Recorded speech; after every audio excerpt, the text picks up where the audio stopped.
राम राम दोस्तों। कैसे हैं आप लोग? उम्मीद करती हूँ आप लोग अच्छे होंगे। मेरी नज़र में एक लड़का है तुम्हारी बेटी के लिए। अगर उन्होंने रानी को पसंद कर लिया तो चट मंगनी पट ब्याह करा देंगे। रानी 26 साल की हो गई है। उसकी साधारण शकल सूरत के कारण उसे कोई पसंद नहीं कर रहा। इसीलिए मैंने सोचा कि मैं ही लड़के वालों से बात करके तुम लोगों के सर से बोझ हल्का कर दूं। रेखा जी ने अपनी देवरानी लीला से कहा। लड़का क्या करता है? भाभी लीला ने पूछा। प्राइवेट नौकरी करता है। 25 से 35 हजार रुपये महीना कमाता है। घर द्वार भी छोटा सा है। अब अपनी रानी को ज़्यादा ऊंचे ख्वाब देखने का हक तो है नहीं। पति के घर में जो मिल जाए उसी में गुजारा करना होगा। भर हाथ चूड़ी और मांग भर सिंदूर का खर्चा तो निकल ही जाएगा। अब रानी हमारी बेटी कोमल की तरह चांद का टुकड़ा तो है नहीं कि देखे तो देखता ही रह जाए। कोमल की सुंदरता से मोहित होकर उसके ससुराल वालों ने उसे बिना दान दहेज के देखते ही पसंद कर लिया था। इसी सुंदरता के बल पर देखो आज कितनी सुखी है। मेरी बेटी अपनी ससुराल में राज करती है। राज बड़ी बड़ी गाड़ियों में आना जाना, बड़े बड़े लोगों के बीच उठना बैठना, गहने और महंगे कपड़े से सजी मेरी बेटी एकदम महारानी लगती है। अब ज़्यादा क्या बोलना, मेरी ही नज़र न लग जाए। मेरी बेटी को बड़ी मुश्किल से रिश्ता लाई हूँ रानी के लिए। हाँ में ही अपना फैसला देना। इससे पहले 4-6 लड़के वालों ने रानी को देखते ही रिश्ते से इनकार कर दिया था। रेखा जी ने कहा कि रानी के माता पिता रेखा जी की बातें चुपचाप सुन रहे हैं। रेखा जी और लीला जी दोनों एकदम साधारण परिवार की बहू थी। रिश्ते में देवरानी जेठानी रेखा जी की बेटी कोमल जो बहुत खूबसूरत थी और घर पर छोटे बच्चों को इंग्लिश पढ़ाती थी। पढ़ाने का उसे शौक था, पर बड़े घर का रिश्ता आया तो कोई कारण ही नहीं था इनकार करने का। चटमंगनी पट ब्याह हो गया। रेखा जी तो बड़े घर में बेटी ब्याह कर बावरी हुई जा रही थी। रेखा जी को विश्वास ही नहीं होता था इतने अमीर घर का रिश्ता उनकी बेटी के लिए आया है। कोमल अपनी बड़ी कार में आती तो मोहल्ले के बच्चे बड़ी कार को छूकर भाग जाते। ड्राइवर बच्चों को डांट कर भगा देता। रेखा जी और उनके पति मोहल्ले में अपनी नाक ऊंची देखकर गर्व करते। हर वक्त बेटी की अमीरी का गुणगान करती। यहाँ तक तो ठीक था, पर अपनी बेटी की किस्मत के आगे किसी को भी नहीं कुछ समझती।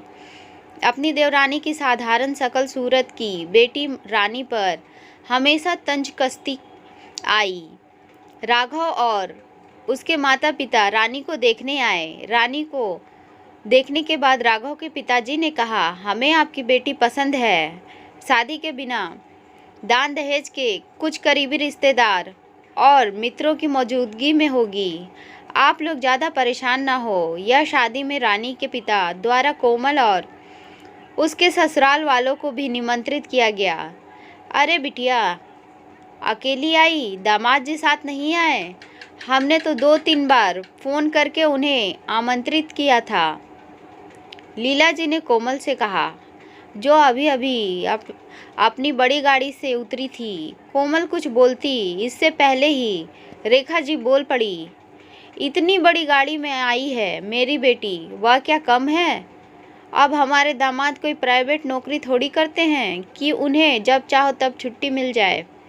बड़ी कंपनी में मैनेजर की पोस्ट में हैं। फिर लीला जी ने आगे कुछ बोलना जरूरी नहीं समझा, पर कोमल का चेहरा कुछ बुझा बुझा सा लगा। सच्चाई तो यह थी कि कोमल के ससुराल वाले निम्न मध्यम वर्गीय शादी में शामिल होना ही नहीं चाहते थे।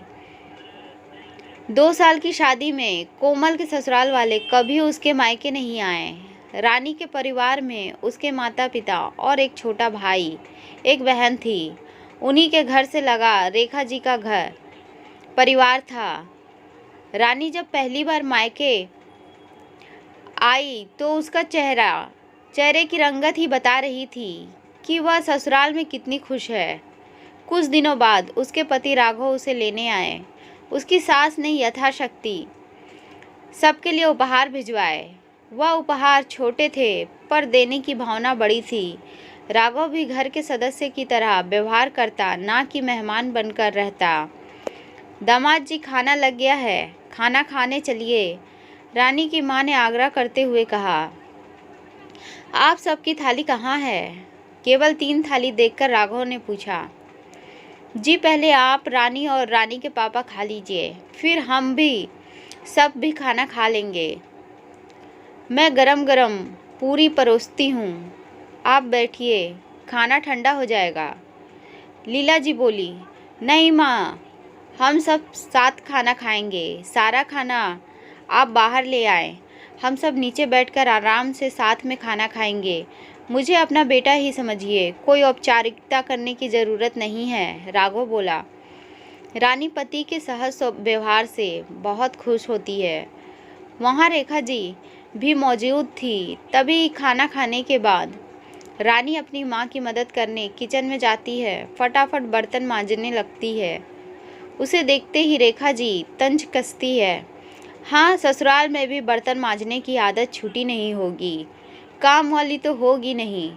वहाँ तेरे लिए तो मायके ससुराल की स्थिति में कोई अंतर ही नहीं, इसीलिए मायके में भी लग गई काम में। जी बड़ी मम्मी, ससुराल जाकर भी मुझे लगता ही नहीं कि मैं ससुराल में हूँ, बिल्कुल अपने घर की तरह लगता है। हर बात की स्वतंत्रता। वहाँ भी मेरी सास मेरी माँ की तरह मेरी पसंद का बड़ा ख्याल रखती है, साथ बिठाकर खाना खिलाती है। हम सब मिलकर सारा काम हंसते बात करते कर लेते हैं। जैसे मायके में हैंडमेड बैग सिलाई वगैरह बनाया करती थी, वैसे अब ससुराल में भी बनाती हूँ। मेरी सास भी मेरी मदद करती है, रानी ने तगड़ा जवाब दिया। कुछ दिन बाद राघव रानी के मायके में रहा, लेकिन दामाद नहीं, बेटा बनकर। कुछ दिनों बाद लीला जी सूटकेस में कपड़े रख रही थी। कहाँ जा रहे हो लीला? तुम लोग, पड़ोस से रेखा जी ने घर आते ही पूछा। भाभी, मैं आने वाली थी आपको बताने कि रानी की सास ने रानी के जन्मदिन पर पूजा रखी है और हम सबको आमंत्रित किया है। उनके कुछ लोकल करीबी रिश्तेदार और हमें ही आमंत्रित किया है। बहुत मन से बुलाया है, इसीलिए 2 दिन के लिए रानी के ससुराल हो आते हैं। रानी भी खुश हो जाएगी, लीला जी ने कहा। रेखा जी सोचने लगी कि उनकी बेटी कोमल के ससुराल के किसी भी आयोजन में उन्हें शामिल ही नहीं किया जाता है। एक बार लीला जी की तबीयत कुछ ज़्यादा ही खराब हो गई। बीपी कम होने का नाम ही नहीं ले रहा था। उन्हें अस्पताल में एडमिट किया गया। खबर लगते ही उनकी बेटी रानी, दामाद, रानी की सास उन्हें देखने आते हैं। दामाद ने अपनी सारी जिम्मेदारी निभाई, जहाँ पर ज़रूरत पड़ती तुरंत पैसे निकालते। यह बात अलग थी कि रानी के पापा ने उसके सारे खर्चे किए गए पैसे लौटा दिए। रानी की सास ने भी अपना परिवार समझकर घर की सारी व्यवस्था संभाल ली। कुछ दिन बाद रेखा जी के पति को हार्ट अटैक आया। उनके बेटे और रानी के पापा कमल जी ने उन्हें अस्पताल पहुंचाया। कोमल हमेशा की तरह ड्राइवर के साथ अपनी बड़ी गाड़ी में आई। यह क्या हो गया मम्मी पापा को? कोमल ने रोते हुए माँ को गले लगाते कहा। डॉक्टर देख रहे हैं, जल्दी ही ठीक हो जाएंगे तेरे पापा। तेरे ससुराल वाले कितने अच्छे हैं, बड़ी गाड़ी में भेज दिया मेरी बच्ची को, रेखा जी बोली। कोमल पर्स में से फ़ोन निकालकर अपने पहुंचने की सूचना ससुराल में देती है। नया मोबाइल, नया पर्स, सब दे दिया है तुझे, रेखा जी खुश होते हुए बोली। बेटा, तेरा चेहरा हमेशा मुरझाया हुआ ऐसा क्यों लगता है? क्या कमी है तुझे ससुराल में जो हमेशा नाखुश दिखती है? रेखा जी ने कोमल से पूछा। मम्मी, आपको मेरे ससुराल की शौकत तो दिखाई दे रही है, परंतु बेटी का दुख कभी नहीं दिखाई दिया। कोमल माँ के सामने बिलख पड़ी। मेरे पास महंगे पर्स हैं, पर मुझे 1 रुपये भी बिना इजाज़त खर्च करने की आज़ादी नहीं। महंगी गाड़ी तो दे दी, पर मेरे साथ मेरे गरीब मायके में आने को कोई तैयार नहीं। मेरे पति को तो घुट्टी पिलाई गई है कि ससुराल जाने से दामाद की इज्जत घट जाती है। आपके दामाद जी तो हमेशा अकड़ में ही रहते हैं। ससुराल में पार्टी आयोजन तो बहुत किए जाते हैं, लेकिन मेरे अपनों को आमंत्रित नहीं किया जाता। मेरे माँ बाप को मेरे घर आने की इजाज़त नहीं। मेरी पसंद को कोई महत्व नहीं दिया जाता। बच्चों को पढ़ाने का शौक़ है, लेकिन मुझे इसकी इजाज़त नहीं। आप हमेशा कहती हैं ना, मेरी बेटी खुश नसीब है और रानी के भाग्य में कोई सुख नहीं।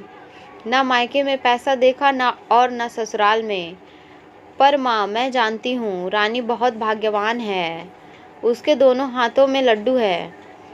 मायके में भी प्यार इज्जत और ससुराल में भी। और क्या चाहिए? इंसान अमीर तब होता है जब उसका अपना पूरा परिवार उसके साथ हो। मायका भी ससुराल भी। माँ, पैसों में बहुत गर्मी होती है। सबसे पहले रिश्ते जलकर राख होते हैं। मेरे ससुराल में मेरा पूरा परिवार साथ बैठकर भोजन तक नहीं करता। सब अपने अपने कमरे में खाते हैं। पिता बेटे भाई भाई में सब में मनमुटाव है। मुझे तो गरीब घर की बेटी होने के कारण महत्व ही नहीं दिया जाता। मेरा बार बार आत्मसम्मान आहत होता है। खाना बनाते समय बात बात पर मायके के काम तरीका याद दिलाया जाता है। बहू, अपने मायके वालों की तरह कंजूसी मत किया करो। आपके द्वारा भेजी गई मिठाई सीधे ड्राइवर या माली को दे दी जाती है। अरे, यह भी क्या बात हुई? उन्हें नहीं खाना तो ना खाएं। मुझे तो खाने दे मेरे मायके की मिठाई। मेरे ससुराल वालों की अमीरी देखकर अब मुझे कुफुत होती है।